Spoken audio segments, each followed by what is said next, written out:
Hello guys, तो इस video में हम सीमेंस कंट्रोलर में जो टूल लाइफ मैनेजमेंट करके कंसेप्ट अवेलेबल है उसके रिगार्डिंग डिस्कशन करेंगे।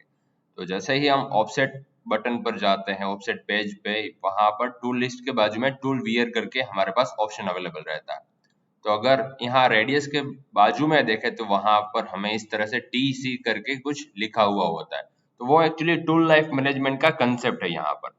तो जैसे ही हमें डिफाइन करना है कि हमारा 1 नंबर का टूल है, वो 10 क्वांटिटी तक वियर नहीं होगा। 10 क्वांटिटी हम बन जाने के बाद हमें इंसर्ट को चेंज करना है। अगर ऐसा कुछ अलार्म हमें जनरेट कराना है तो हम यहाँ पर इस कंसेप्ट की मदद से कर सकते हैं। तो सबसे पहले तो टूल लाइफ मैनेजमेंट में यहाँ पर देखा जाए तो ये टाइम के फॉर्म में है कि यहाँ पर जो भी हम वैल्यू इनपुट करेंगे, सेट वैल्यू करेंगे, जैसे कि 5 मिनट की है, तो हमारा मशीन है वो ये जो पहला नंबर का टूल अगर 5 मिनट तक कंटिन्यूअसली रन करेगा, उसके बाद एक अलार्म जनरेट करेगा कि अभी टूल आपका वियर हो चुका है, उसे हमें चेंज करना है। सेकंड है वो सी है वो क्वांटिटी के फॉर्म में है। जैसे कि 5 कंपोनेंट, 5 पीस हो जाने के बाद, कंप्लीट हो जाने के बाद मशीन रुक जाना चाहिए क्योंकि इंसर्ट वियर हो चुका है, हमें इंसर्ट को बदलना है। तो ऑपरेटर अपने आप ही समझ जाएगा कि इंसर्ट वोन आउट हो जाएगा, वोन आउट हो चुका है, उसे हमें चेंज करना है। और जो लास्ट वाला ऑप्शन है W करके, तो ये एक कंट्रोलर में ही एक पैरामीटर के अकॉर्डिंगली ये वर्क करता है। सो हमारे लिए जो बेनिफिशियल पैरामीटर है वो C है। C यानी कि क्वांटिटी के फॉर्म में। तो उसे हमें अप्लाई कैसे करना है उसके बारे में हम डिस्कस करते हैं। तो जैसे ही हम यहाँ एक ओडी फिनिश का हमारा टूल है, एक एग्जांपल लेते हैं। सपोज वो 5 क्वांटिटी तक वो सही चलता है, उसके बाद हमें इंसर्ट को चेंज करना है, ऐसा कुछ अलार्म जनरेट करना है। तो सबसे पहली चीज हमें यहाँ सेट वैल्यू में 5 क्वांटिटी यहाँ पर ऐड कर देनी है, यानी कि 5 क्वांटिटी तक हमारा मशीन कंटिन्यूअसली रन होना चाहिए। उसके बाद अगर देखा जाए तो यहाँ पर प्री वियर लिमिट है, यानी कि प्री वार्निंग लिमिट क्या कहना चाहते हैं कि अगर 2 कंपोनेंट बाकी हो बनने में, 5 क्वांटिटी में से 2 क्वांटिटी अभी बाकी हो, तब एक अलार्म आ जाना चाहिए कि आपका इंसर्ट वॉर्न होने वाला है, वो वियर होने वाला है। तो एक वार्निंग टाइप का अलार्म होगा, मशीन चालू होगा लेकिन एक वार्निंग अलार्म यहाँ पर जनरेट होगा। अगर क्वांटिटी के फॉर्म में देखा जाए तो ये क्या कहना चाहता है कि अभी कितनी क्वांटिटी बननी बाकी है, हमने जो भी सेट वैल्यू दी है उनमें से अभी कितनी क्वांटिटी बन चुकी है, ये करंट वैल्यू ऑफ क्वांटिटी यहाँ पर दिखाएगा। जैसे कि अभी 5 क्वांटिटी हमने सेट की है तो 5 क्वांटिटी बननी बाकी है। अब हमें इसका प्रोग्राम में किस तरह से यूज करना है उसके बारे में हम बात करते हैं।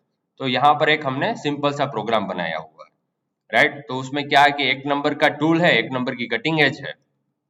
बस हमें यहाँ पर एक सेट वैल्यू करके एक चीज लिखनी है, सेट पीस, और ब्रैकेट में 1 लिख देना है।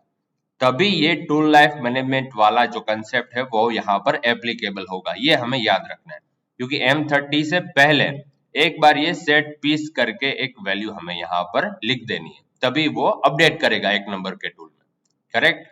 अब इसे हम प्रोग्राम को एग्जीक्यूट करते हैं। तो इसे हमने एग्जीक्यूट किया। जैसे ही हमने यहाँ पर देखा है कि ऑफसेट में सेट वैल्यू का मतलब क्या होता है कि 5 वैल्यू, ये 5 वैल्यू की क्वांटिटी तक हमारा इंसर्ट चलेगा, उसके बाद हमें वियर करना है 6 क्वांटिटी से। और अभी ये करंट स्टेट क्या है कि 5 क्वांटिटी बननी बाकी है। जब भी हम एक प्रोग्राम चलाएंगे, साइकिल स्टार्ट करेंगे, इस तरह से हमने साइकिल स्टार्ट किया, एक बार हमारी साइकिल रन हो चुकी है। तो यहाँ पर क्वांटिटी जो हम देख सकते हैं वो 4 हो गई, 5 में से एक साइकिल चल गई, यानी कि अभी 4 क्वांटिटी बननी बाकी है। फिर से साइकिल स्टार्ट करते हैं तो एक क्वांटिटी और बन गई, यानी सी 3 क्वांटिटी अभी बननी बाकी है। फिर अगर हमने साइकिल स्टार्ट की तो 2 क्वांटिटी बननी बाकी है। जैसे ही हमने बात की थी कि प्री वार्निंग लिमिट हमने यहाँ पर 2 सेट करके रखी, तो यहाँ पर एक अलार्म जनरेट करके आया कि आपका जो टूल है ओडी फिनिश करके वो एक प्री वार्निंग लिमिट तक पहुंच चुका है, जिसकी कटिंग एज 1 है, क्योंकि एक कटिंग एज में हमने ये अलार्म जनरेट करा है, राइट। तो हमें पता चल जाएगा कि इंसर्ट, ऑपरेटर को पता चल जाएगा कि इंसर्ट चेंज करनी है, अभी 2 क्वांटिटी बननी बाकी है। उसके बाद हम साइकिल स्टार्ट कर सकते हैं। ओके, ये प्री वार्निंग लिमिट थी, सिर्फ मशीन रुकेगा नहीं। फिर यहाँ पर क्वांटिटी 1 बची है, फिर हम साइकिल स्टार्ट करेंगे तो अभी वो 0 क्वांटिटी बन जाएगी। और यहाँ पर हम डी जैसे देख सकते हैं कि टूल अभी डिसेबल हो चुका है। ओके, यहाँ पर टिक करके आ गया है, तो ये टूल यहाँ पर रेड क्रॉस भी हम देख सकते हैं। तो ओडी फिनिश का टूल है वो अपनी वियर लिमिट तक पहुंच चुका है, यानी कि आपको अभी इंसर्ट चेंज करनी पड़ेगी। ये यहाँ पर अलार्म जनरेट होकर आ गया। अब अगर हम साइकिल स्टार्ट करेंगे तो मशीन चलेगा नहीं, क्योंकि यहाँ पर एक अलार्म जनरेट होकर आया था कि आपका जो फिनिश का टूल है वो वियर हो चुका है, आपको वो पहले बदलना पड़ेगा, तभी हम ये साइकिल आगे रन कर पाओगे। और यही चीज अगर हमने इंसर्ट चेंज कर दी, फिर हमें ऑफसेट में जाकर यहाँ पर ये टूल को डिसेबल है उसे फिर से अनेबल करना पड़ेगा। तो वो कैसे करना है, तो उसके लिए यहाँ पर रिएक्टिव करके ऑप्शन अवेलेबल है। जब भी हम रिएक्टिव बटन पर प्रेस करेंगे तो यहाँ पर जो क्वांटिटी 0 हो चुकी थी वो फिर से जो सेट वैल्यू होगी उतनी वैल्यू यहाँ पर फिर से पेस्ट होकर आ जाएगी। अगर हम सेट वैल्यू है वो 10 लिख दे यहाँ पर, फिर हम रिएक्टिव कर दे तो फिर से वो रिएक्टिव होकर, यानी कि अभी 10 क्वांटिटी बननी बाकी है। इसका ये कंसेप्ट हमें समझ कर चलना है। तो उसी तरह से हम सेकेंड टूल में भी अप्लाई कर सकते हैं। अगर हमें ये चाहिए नहीं तो यहाँ पर जो ये ब्लैंक ऑप्शन है उसे सिलेक्ट कर देना। फिर से यहाँ पर गए हम और यहाँ पर सी जो क्वांटिटी के फॉर्म में है, यहाँ पर हम दूसरे सेकंड नंबर के टूल में भी ये जो टूल लाइफ मैनेजमेंट का कंसेप्ट है उसे अप्लाई कर सकते हैं। और जब ये अलार्म है, जब हमने ये रिएक्टिव कर दिया तो ये अलार्म हम रिसेट कर सकते हैं इस तरह से। तो फिर से आगे हम एग्जीक्यूशन मोड में हमारा मशीन चला सकते हैं एंड साइकिल स्टार्ट करते जाएंगे।